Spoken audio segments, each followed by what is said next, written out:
अशा परिस्थितीत आता भारतीय हवामान खात्याने आणखी चिंता वाढवणारी माहिती दिली आहे। ऑक्टोबर महिन्यात सुद्धा संपूर्ण भारतात मुसळधार पाऊस पडू शकतो असा अंदाज हवामान खात्याने वर्तवलाय। जळगाव जिल्ह्यातील चाळीसगाव तालुक्यात अतिवृष्टीचा कहर सुरूच आहे। त्यामुळे तालुक्यातील 191 गावं अतिवृष्टीमुळे बाधित झाली आहेत। कापूस, मका, ज्वारी, सोयाबीन या पिकांचं मोठं नुकसान झालं असून 75,000 शेतकऱ्यांना नुकसानीचा फटका बसला आहे। जळगावातील देवगाव शिवारात गिरणा नदीकाठी असलेल्या शेतकऱ्यांच्या कपाशी पिकाला अतिवृष्टीचा मोठा फटका बसला। इथले शेतकरी नामदास सोनवणे यांच्या शेतातील तब्बल 10 एकरांवरील पांढरं सोनं जमीनदोस्त झालं असून लाखोंचं नुकसान झालंय। राज्यातील बहुतांश भागात मुसळधार पावसानं नुकसान केलंय। अजूनही काही भागात पूरस्थिती आहे। त्यामुळे 2025-26 मधील ऊस गाळप हंगाम 1 नोव्हेंबरपासून सुरू करण्याचा निर्णय मुख्यमंत्री देवेंद्र फडणवीस यांच्या अध्यक्षतेखाली झालेल्या मंत्री समितीच्या बैठकीत घेण्यात आला। यासह मुख्यमंत्री सहायता निधीसाठी प्रतिटन 10 रुपये कपात आणि पूरग्रस्तांच्या मदतीकरता प्रतिटन 5 रुपये कपात करण्याच्या निर्णयाला सुद्धा मान्यता देण्यात आली। यंदाच्या हंगामात महाराष्ट्र राज्य कापूस पणन महासंघाला कापूस खरेदी करता परवानगी देण्याचा निर्णय केंद्रीय वस्त्रोद्योग मंत्रालयाने घेतला आहे। त्यामुळे भारतीय कापूस महामंडळ लवकरच पणन सोबत करार करण्याची शक्यता आहे। मात्र सध्या पणनकडे निधी उपलब्ध नसल्याने महासंघाचे अध्यक्ष आणि उपाध्यक्ष यांनी मुख्यमंत्री देवेंद्र फडणवीस यांची भेट घेऊन आर्थिक मदतीची मागणी केली आहे। शेतकऱ्यांकरता पीक पाहणीची मुदत 30 सप्टेंबरला संपते। तिला 1 महिना मुदतवाढ देण्याचा निर्णय महसूल मंत्री चंद्रशेखर बावनकुळे यांनी जाहीर केला। आता पीक पाहणी 31 ऑक्टोबर पर्यंत केली जाणार आहे।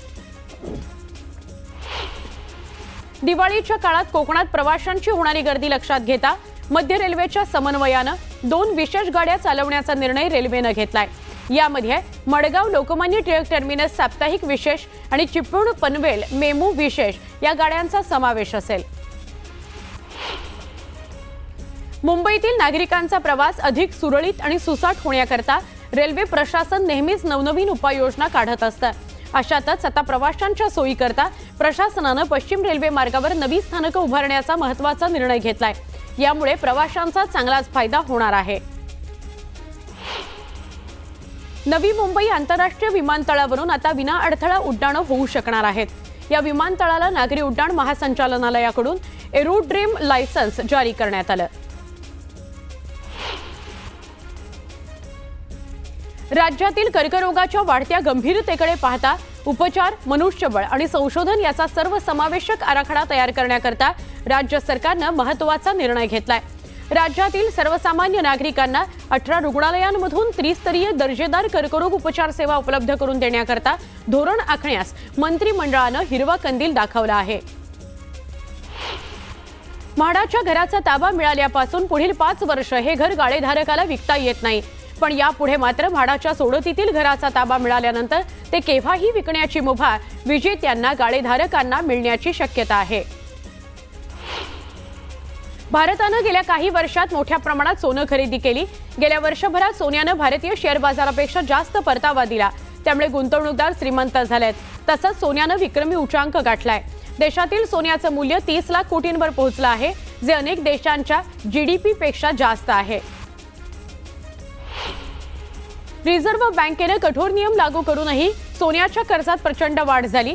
सोन्याच्या गगनाला भिडणाऱ्या किमतीमुळे लोक बँका आणि एनबीएफसी कडून सोनं गहाण ठेवून कर्ज घेत आहेत। आरबीआयने प्रसिद्ध केलेल्या मासिक बुलेटिननुसार चालू आर्थिक वर्षात जुलैपर्यंत सोन्यावर कर्ज घेण्याचं प्रमाण तब्बल 122% वाढलं आहे। मालाड आणि कांदिवलीमध्ये 2 नवीन जोडरस्ते तयार करण्यात येणार आहेत। वर्सोवा दहिसर सागरी किनारा मार्गाला पूरक असे हे रस्ते आहेत। त्यामुळे मालाड कांदिवलीतील रहिवाशांना सागरी किनारा मार्गावरून थेट मुंबईत जाता येणार आहे। या प्रकल्पाकरता 2200 कोटी रुपये खर्च अपेक्षित असून मुंबई महापालिकेच्या पूल विभागाने याकरता निविदा मागवल्या आहेत।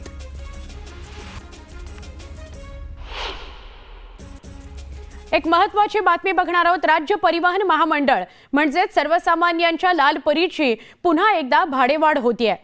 हा निर्णय घेण्यात आलाय। 10% भाडेवाढीचा निर्णय आहे। दिवाळीपूर्वीच प्रवाशांच्या खिशाला यामुळे झळ बसायला सुरुवात होणार आहे।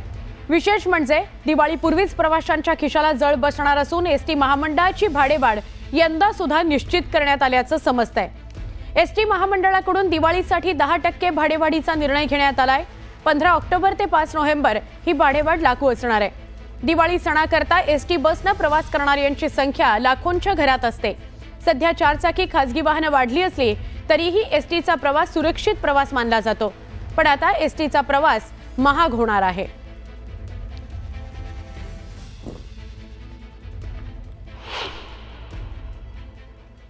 नवरात्री निमित्त भंडारा जिल्ह्यातील पवनी इथं आमदार नरेंद्र भोंडेकर यांच्या कल्पनेतून संगीत कार्यक्रमाचं आयोजन करण्यात आलं होतं। रात्री कार्यक्रम संपल्यावर आमदार नरेंद्र भोंडेकर आणि त्यांचे कार्यकर्ते मंचावर नाचत असताना अचानक स्टेज कोसळला आणि आमदार भोंडेकर यांच्यासह त्यांचे कार्यकर्ते स्टेज खाली पडले। भुसावळ शहरात पोलिसांनी कोम्बिंग ऑपरेशन सुरू केलंय। 6 संशयित आरोपींना पोलिसांनी ताब्यात घेतलंय। इराणी मोहल्ला आणि मुस्लिम कॉलनीमध्ये पोलिसांनी कोम्बिंग ऑपरेशन राबवलं। आजपासून आधार कार्ड संदर्भातील एक नियम बदलणार आहे। 10 वर्षांपूर्वीचे आधार कार्ड असेल तर आता ते अपडेट करणं अनिवार्य केलं गेलंय। आधार कार्डमध्ये नाव किंवा पत्त्यासारख्या सामान्य सुधारणेकरता 75 रुपयांचं शुल्क लागणार आहे। तुम्ही जर बायोमेट्रिक माहिती जसं की फिंगरप्रिंट, फोटो बदलायचा असेल तर त्याकरता 125 रुपये द्यावे लागतील। गेल्या वर्षी डिसेंबरमध्ये कुर्ला इथं झालेल्या बस अपघात प्रकरणात इलेक्ट्रिक बसेस चालवणाऱ्या खासगी कंपन्यांच्या अधिकाऱ्यांविरोधात पुरावे नसल्याचं मान्य करत अतिरिक्त सत्र न्यायालयानं 2 अधिकाऱ्यांची निर्दोष मुक्तता केली। केंद्र सरकारकडून पोलिओच्या 268 दशलक्ष मौखिक लसींची मागणी आहे। या लसींची निर्मिती करण्याकरता हाफकिन जीव औषध निर्माण महामंडळाला हाफकिन खरेदी कक्षाच्या 2% उपकरातून 25 कोटी रुपयांचा निधी देण्यास उपमुख्यमंत्री अजित पवारांनी मान्यता दिली आहे। लोणावळा येथील कार्ला एकविरा गडावर खंडेनवमी निमित्त आई एकविरीच्या मंदिरातील मुख्य गाभाऱ्यामध्ये रंगीबेरंगी फुलांची सजावट करण्यात आली। यावेळी दर्शनाकरता भाविकांच्या रांगाही लागल्या होत्या। वर्ध्यात गरब्याला लाठीकाठी भारीच पडली। युवतींसह महिलांना लाठीकाठीचं प्रशिक्षण देण्यात आलं। क्रीडा भारतीच्या उपक्रमाला युवतींनी पसंती दिली। चंद्रपूर जिल्ह्यातील ताडोबा व्याघ्र प्रकल्प आजपासून पुन्हा एकदा पर्यटकांच्या सेवेत सज्ज झालाय। ताडोबाचं मुख्य प्रवेशद्वार असलेल्या मोहर्ली इथं गेटची पूजा करून गेट उघडण्यात आलं। यंदाच्या मान्सून हंगामात म्हणजे जून ते सप्टेंबरमध्ये झालेल्या अतिवृष्टी, पूर, भूस्खलन, वीज कोसळणे, उष्णतेच्या लाटेमुळे देशभरात किमान 1528 जणांचा मृत्यू झाल्याची माहिती भारतीय हवामान विभागानं दिली आहे। देशात महिलांवरील अत्याचाराचं प्रमाण वाढलंय। त्यात महाराष्ट्र दुसऱ्या स्थानी असून पती आणि नातेवाईकांकडून सर्वाधिक छळ होत असल्याचं उघडकीस आलंय।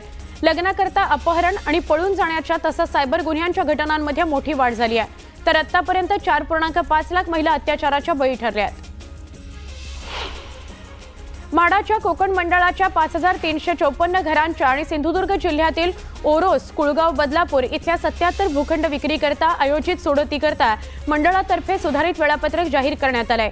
नव्या वेळापत्रकानुसार सोडत आता 11 ऑक्टोबरला ठाणे इथल्या डॉक्टर काशीनाथ घाणेकर नाट्यगृहामध्ये होणार आहे। प्रभादेवी आणि परळ या भागांना जोडणाऱ्या प्रभादेवी पुलाचं पाडकाम रखडण्याची शक्यता आहे।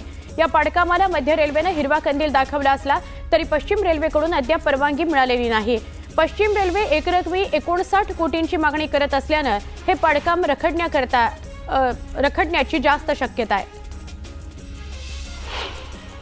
विकास नियंत्रण नियमावली 15 अंतर्गत 4000 चौरस फुटांपेक्षा मोठ्या भूखंडावरील निवासी प्रकल्पांमधून मुंबई महापालिकेला 800 घरं मिळाली आहेत।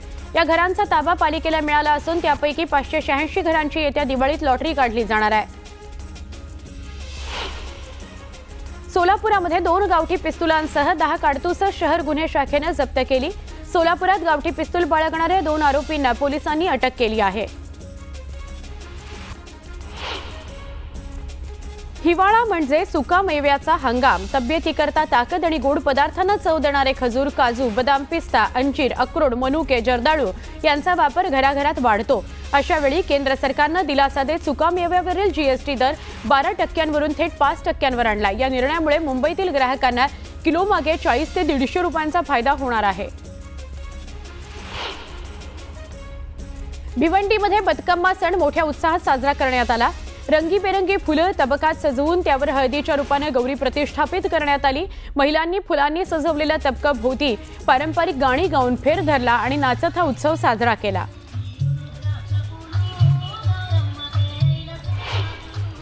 मध्य भारतातील सगळ्यात मोठा रावण दहन सोहळा नागपूरच्या ऐतिहासिक कस्तुरचंद पार्क इथं आयोजित केला जातो.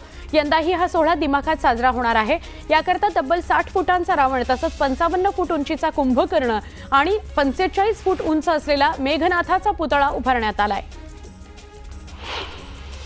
इंडियन मेडिकल असोसिएशन छत्रपती संभाजीनगरतर्फे पैठणजवळ पूरग्रस्त भारत आरोग्य तपासणी शिबिर आणि धान्य वाटपाचं आयोजन करण्यात आलंय. 110 धान्य पाकिटांचं वाटप करण्यात आलंय. प्रत्येक पाकिटामध्ये 1 किलो गव्हाचं पीठ, 1 किलो तांदूळ, तूर डाळ, साखर, बिस्किटांचा एक पुडा असा समावेश करण्यात आलाय. एक महत्त्वाची बातमी आहे नवी मुंबईतून. नवी मुंबईमध्ये ड्रायव्हर अपहरण प्रकरणात मनोरमा खेडकरांना जामीन मंजूर झालाय. बेलापूर कोर्टानं त्यांना 13 ऑक्टोबरपर्यंत अंतरिम जामीन मंजूर केलाय. पुढची सुनावणी या जामिनावर अंतिम निर्णय घेईल. 13 सप्टेंबरला ऐरोलीमध्ये ट्रान्झिट मिक्सर ट्रकनं खेडकर यांच्या लँड क्रुझर कारला धडक दिली. त्यामुळे हा वाद सुरू झाला. किरकोळ अपघातानंतर खेडकर यांनी ट्रक हेल्पर प्रल्हाद चौहान याला जबरदस्तीनं पुण्यातल्या बावधन इथल्या बंगल्यावर नेलं आणि डांबून ठेवलं. रबाळे पोलिसांनी बंगल्यावर धाड टाकली. चौहानची सुटका केली. त्यावेळी मनोरमा खेडकर यांनी पोलिसांना घरात येण्यापासून अडवलं आणि पोलिसांवर कुत्रे सुद्धा सोडले होते. त्यामुळे त्यांच्यावर चतुःशृंगी पोलीस ठाण्यात सरकारी कामात अडथळा आणल्याचा गुन्हा दाखल केला होता आणि त्यानंतर त्या फरारही झाल्या होत्या.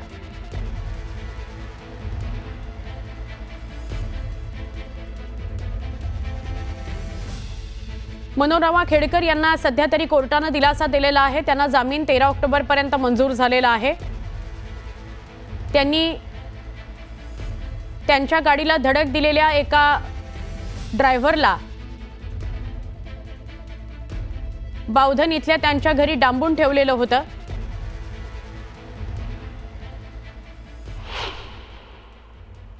पुन्हा एकदा वेगवान स्वरूपातल्या घडामोडींकडे वळतोय. बातमी आहे ठाण्यातून.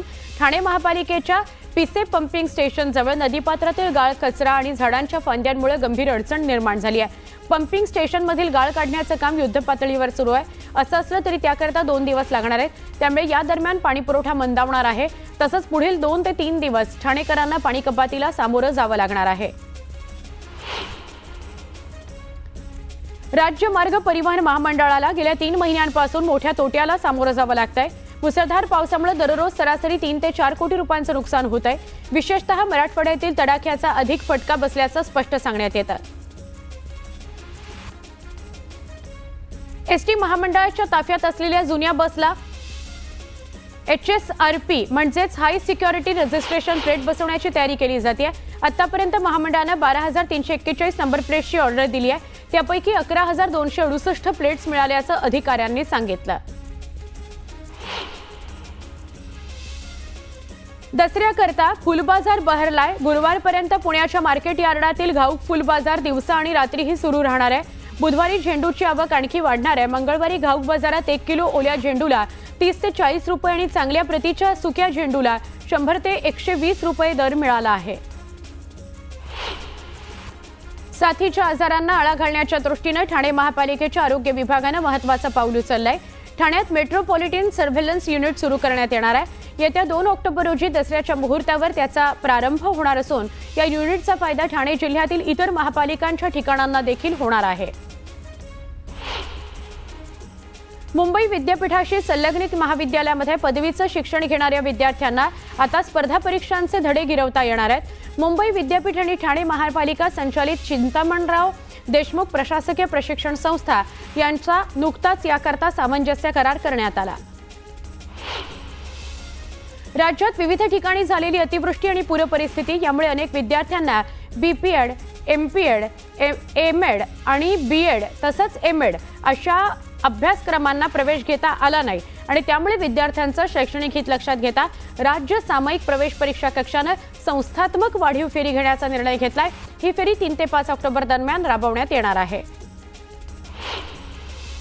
राज्यातील विविध भागात सुरू असलेल्या अतिवृष्टी आणि पूर परिस्थितीमुळे बीएससी नर्सिंग अभ्यासक्रमाच्या चौथ्या फेरीकरता अर्ज करण्याला राज्य सामायिक प्रवेश परीक्षा कक्षानं मुदतवाढ दिली आहे। त्यामुळे आता विद्यार्थ्यांना 5 ऑक्टोबरपर्यंत ऑनलाईन नोंदणी करता येणार आहे। राज्यातील मुसळधार पावसाच्या पार्श्वभूमीवर एमबीबीएस आणि बीडीएस अभ्यासक्रमांच्या दुसऱ्या फेरीला सीईटी सेलनं मुदतवाढ दिली आहे। त्यामुळे आता विद्यार्थ्यांना 2 ऑक्टोबरपर्यंत महाविद्यालयात जाऊन प्रवेश घेता येणार आहे। छत्रपती संभाजीनगर जिल्ह्यात वैजापूर तालुक्यामध्ये हिंगोणी गावातील अतिवृष्टीने शेतकऱ्यांच्या हातातोंडाचा आलेला घास हिरावून घेतला। मका, तूर, कापूस ही सगळी पिकं जमिनीसहित वाहून गेली। वैजापूर तालुक्यातील सारंगी नारंगी धरणातील पिण्याच्या पाण्याचं पण नुकसान झालंय आणि अनेक पिकंही खरडून गेली आहेत। स्कूल व्हॅनमधून सुरक्षित प्रवासाकरता केवळ शिक्षण विभागाने आदेश काढून होणार नाही असं म्हणत नागपूर खंडपीठानं नाराजी नोंदवली। मुंबई उच्च न्यायालयाच्या नागपूर खंडपीठानं कठोर अंमलबजावणी हवी अशा शब्दात खडे बोल सुनावले।